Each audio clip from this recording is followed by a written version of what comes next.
week on Quadriga, turmoil in Libya. What will follow after Gaddafi? Rebels have overrun Muammar Gaddafi's compound in Tripoli. With rocket launchers and bulldozers, they stormed the dictator's sprawling complex of buildings and bunkers.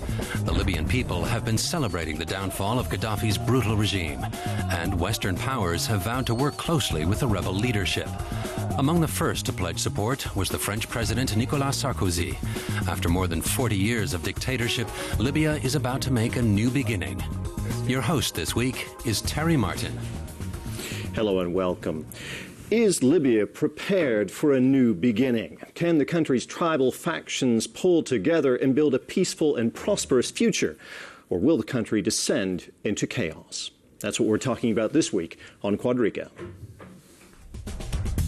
Joining Terry Martin this week, Stefan Buchen of Germany is a correspondent with the ARD Public Broadcasting Network. He's worked as a reporter and producer in numerous crisis zones throughout the Middle East and was in Libya covering the current conflict. Ahmed Abdel-Samad is a journalist and author who has written several books about the Islamic world. Originally from Egypt, he's now based in Germany. Eric Kirschbaum of the United States is a correspondent with the Reuters news agency in Berlin. He covers a broad range of topics with a focus on international relations. Stefan Buchen, you know Libya pretty well. You've been there yourself for a while. How difficult do you think it will be for the Libyan people to overcome the Gaddafi dictatorship, 42 years of that, a bloody civil war, pull together and build a new country on democratic institutions? How difficult will that be? It will be a difficult task to do. We have to remind ourselves that before these 42 years of the Gaddafi dictatorship, we didn't have in Libya democracy. We are looking back to a past, to one of the harsher forms of European colonialism in Africa, Italian colonialism in Libya, with many victims and a huge attempt to subdue the country to a European dominator. Then we had a monarchy, a very poor monarchy, which was overthrown by Gaddafi.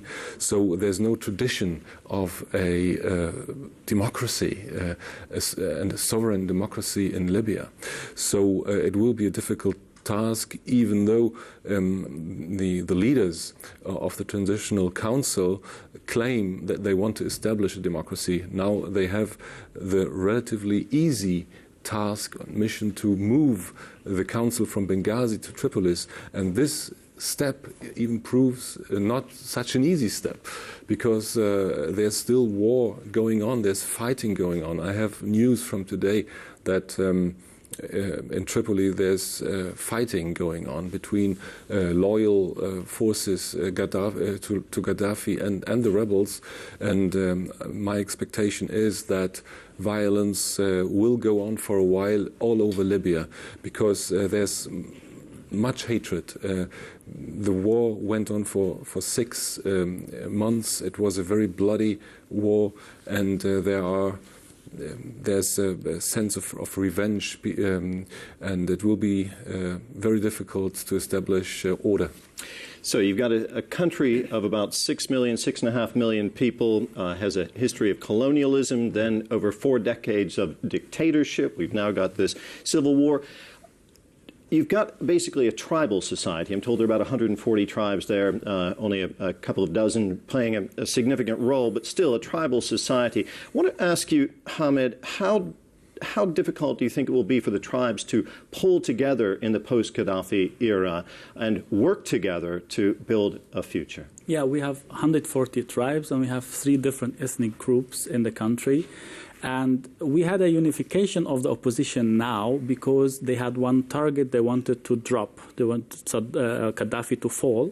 And now, after he is gone, it will be very difficult to keep this unification and to decide which form the country should have, which political form. This will be very difficult. The second problem will be the a tradition of blood revenge, avenger. In Libya, all of those people who have been killed by Gaddafi, they have family, they have tribes, and they don't recognize political solution. They want blood for blood. This will be a serious problem. You have also a generation of young people who never had a job, but they have a gun now.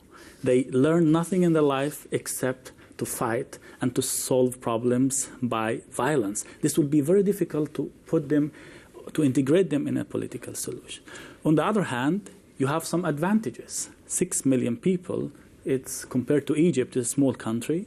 You have a lot of oil reserves. This can sustain the country economically, can help build up new political and economical institutions which could offer the people a minimum of welfare, which will be difficult in neighboring countries like Egypt and Tunisia. So we have advantages and disadvantages, and we will see in the next months in which direction we're going. You mentioned the animosity that will probably still be there in the post-Gaddafi era between the tribes who supported Gaddafi and those represented perhaps in the rebel forces. The prospect of peace and prosperity, will that not provide a greater incentive that will help them overcome these animosities? Yes, but to reach there, you need very solid political institution and stability so that investment will come, so that you start building up. But if the country, because you have also oil in Iraq and you couldn't achieve all of these dreams because you couldn't get all of these groups together. And of course, what we forgot are the loyalists of the older regime who profited from that, who are also afraid to be held accountable. They are also working in the background, and they will start a counter-revolution just like we had in Egypt and in Tunisia too. So all of that is promising to destabilize the country more than to stabilize it. Eric Kirschbaum, looking at it from this perspective, from an American, European perspective, how do you see Libya's prospects of building the kinds of institutions that it will need in order to develop into a stable, peaceful country? And that's one of the big problems. There's no political parties there. There's no unions. There's no civil society. There's no NGOs. There's no parliament. There's a lot of these things that we take for granted in a lot of Western countries, they're just not there. So there's a lot of things that need to be done, and quickly, because the threat of the country descending into chaos is very much there. There's a lot of weapons there as well. On the bright side, Libya can profit from the mistakes made in the past in Iraq. What happened in Iraq was very haphazard. The U.S. General Jay Garner famously said, "I'm just going to take the football and run downfield and see what happens." And they're learning from those mistakes. And the other big advantage is Libya has a lot of money, and NATO and the West has learned to try to stay in the background this time. They're not leading the charge there with American flags or anything. It's the rebels themselves who have done this, and I think very wisely they're keeping on the sidelines and staying in the background. So there are some scary things, that there's no tradition of democracy in parliament, but on the bright side, it's a smaller country, and there's plenty of money, and they're learning from other people's mistakes. The rebels have had a few months now in Benghazi to build a shadow government, if you will, and prepare for the transition that is now underway. People are looking to the National Transitional Council specifically and pinning their hopes on the council to create the institutions that are needed for the country. The council says it's going to be able to set up elections, I believe, in 8 months from now. Big challenge. Let's look at some of the people who are represented in that council. Mahmoud Jibril has captured the attention of global leaders. The head of Libya's provisional government is the most internationally recognized member of the opposition. He previously served in Gaddafi's government as head of economic development. He could lead the country's reconstruction efforts. Mustafa Abdul Jalil also served in Gaddafi's government as justice minister. Now he's head of the National Transitional Council.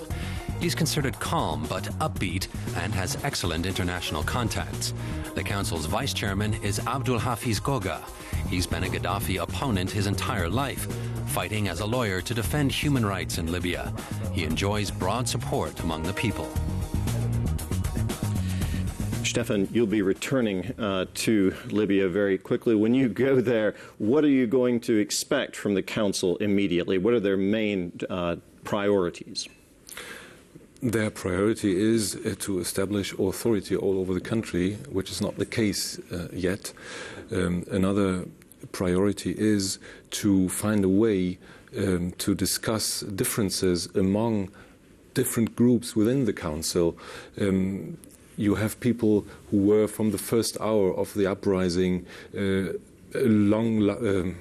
year opponents to the Gaddafi regime, lawyers, human rights activists.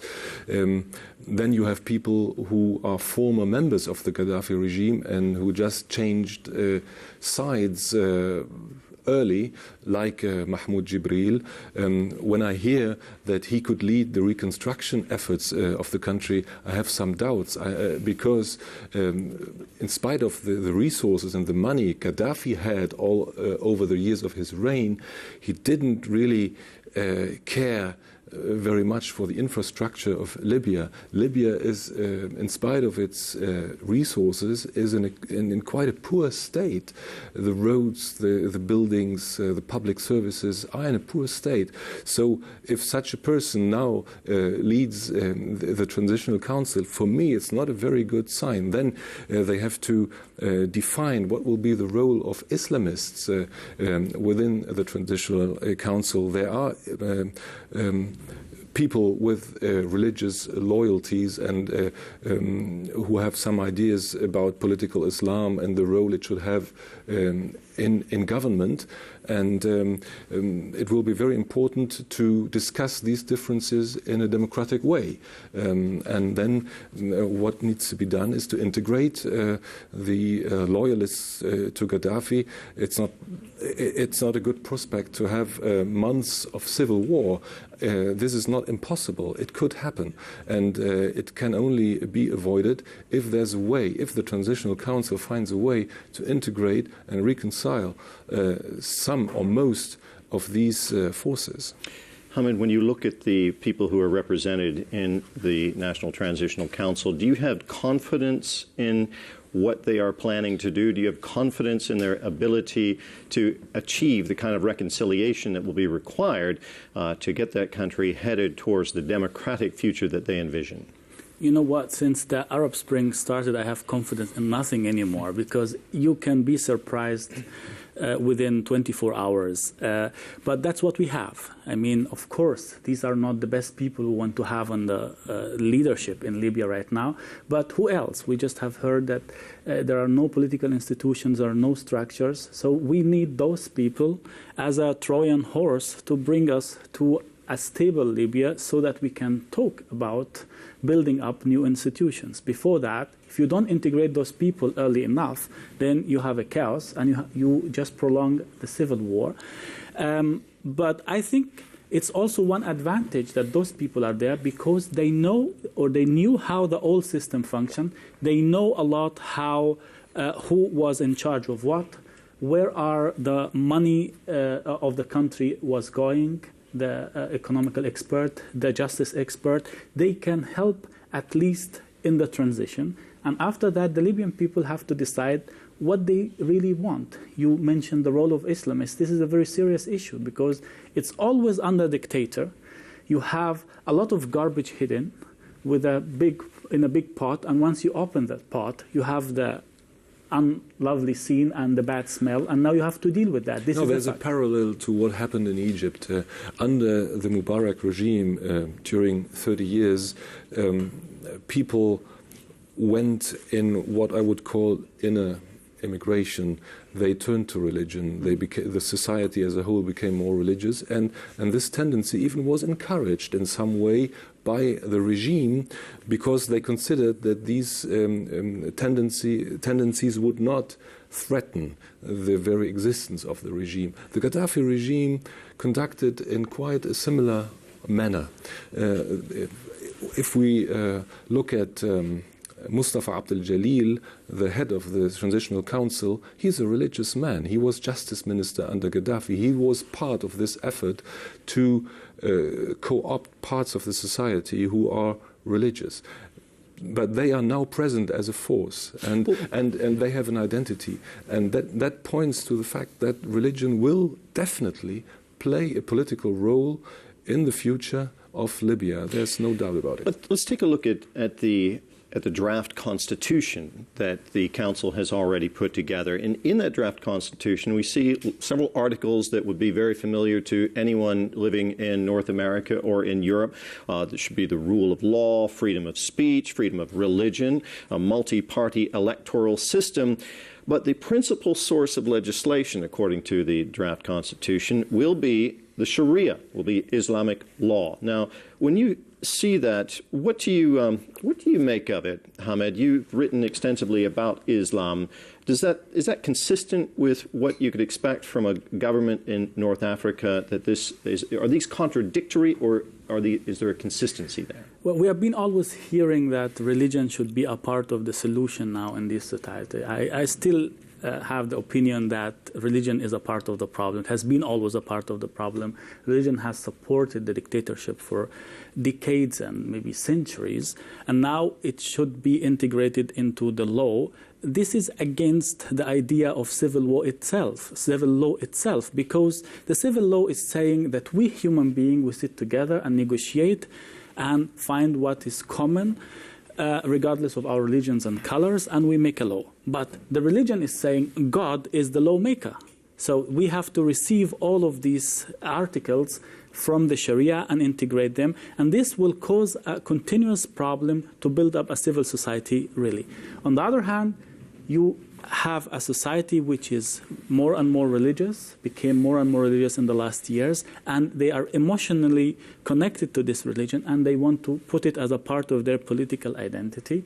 So there is a creative solution to put this famous article as a symbolic article in the Constitution without serious consequences for the minor articles later. For example, you say Sharia inspires the Islamic tradition or the Islamic law inspires the lawmaking, but you don't interpret that in real articles, otherwise you have serious problems. Okay, having Sharia in the Constitution may be a cause for conflict moving forward, but we have to touch on a couple of other issues here that are absolutely essential. One of those is elections. The National Transitional Council aspires to hold elections within 8 months in a country that currently has no democratic institutions.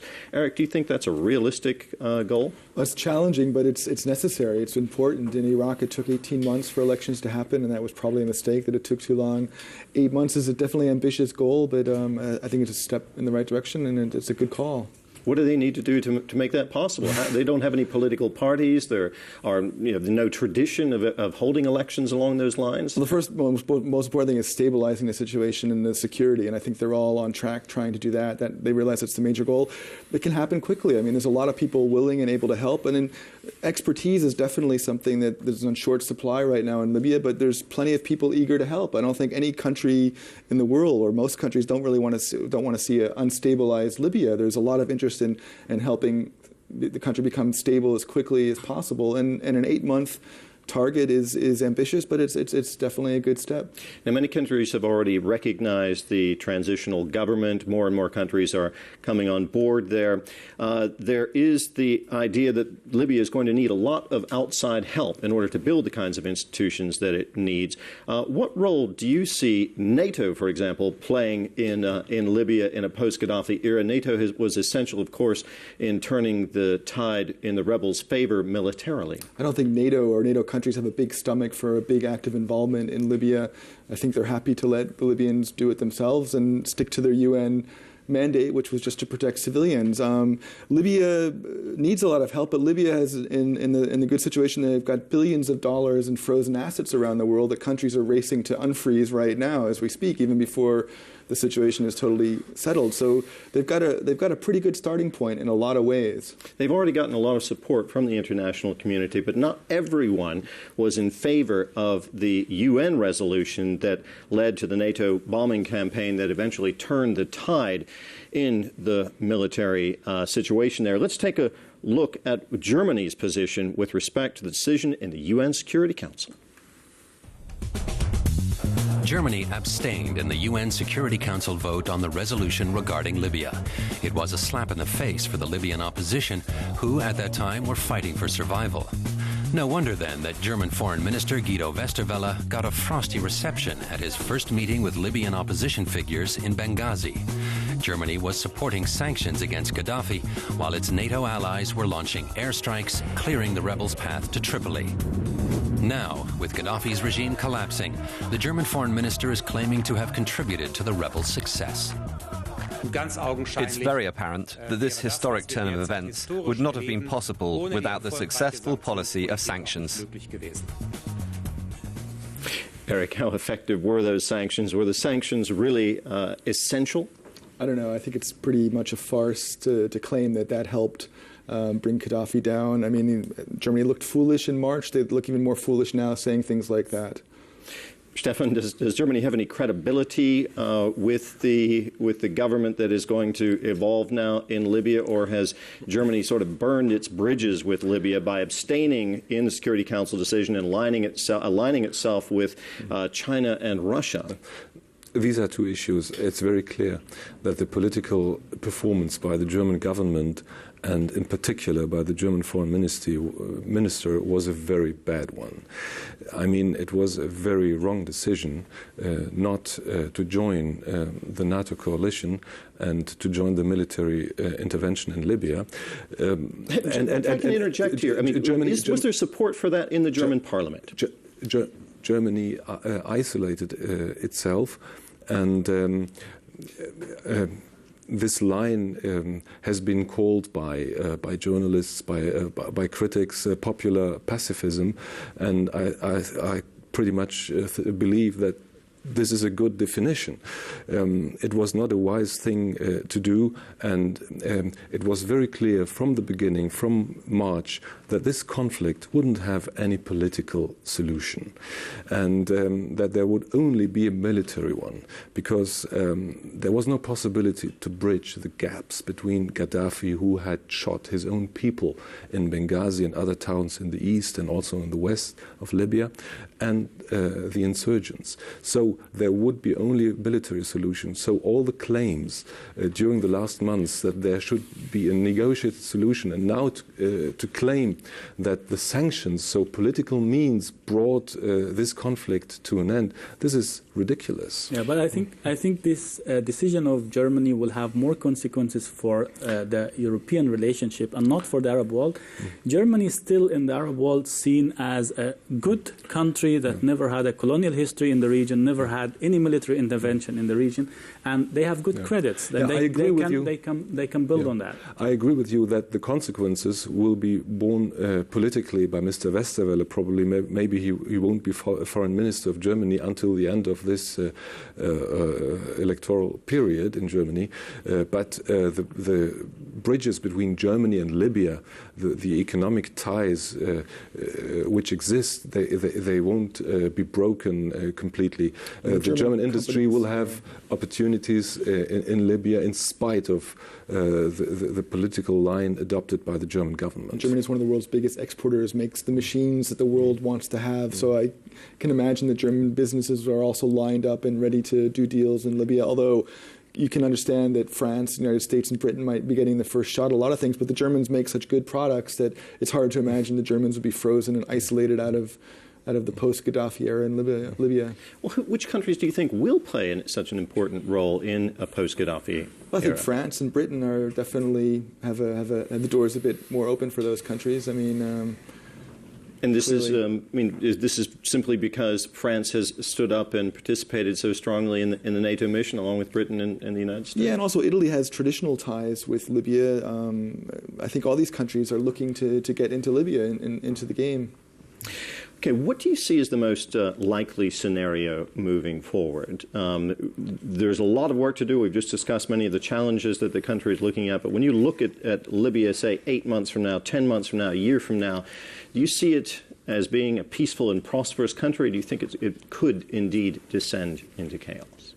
Yeah, I mean, we have the Iraqi scenario, which is more likely to happen, of course, because we have the 3 different ethnic groups and lack of political stability and lack of vision where the country wants to go, and the animosity between the different parties. But because the country is small and because the country is having a lot of money, I hope And they have also a group, not so many, but a lot of people who studied abroad, who have a totally different view of democracy and civil society, who are ready to help. Many Libyans now want to go back home and start to rebuild. This is a good hope, at least for the... What do you see, Stefan? Is it going to be turned into an Iraq, a Somalia, or could it become the Norway of North Africa? I don't think either of both options. It will be something in between. Pretty much will depend on personal integrity of decision makers within the Transitional Council. We are talking about money, billions of dollars coming back to Libya. They should be used justly and in an integer way by the decision makers. Afraid we're going to have to leave it there. Stefan Buchen, Hamid Abdel-Samad, and Eric Kirschbaum, thank you very much for joining us. I want to thank all of you for tuning in to Deutsche Welle this week, and do join us again next week, and check us out on the internet at dwworld.de.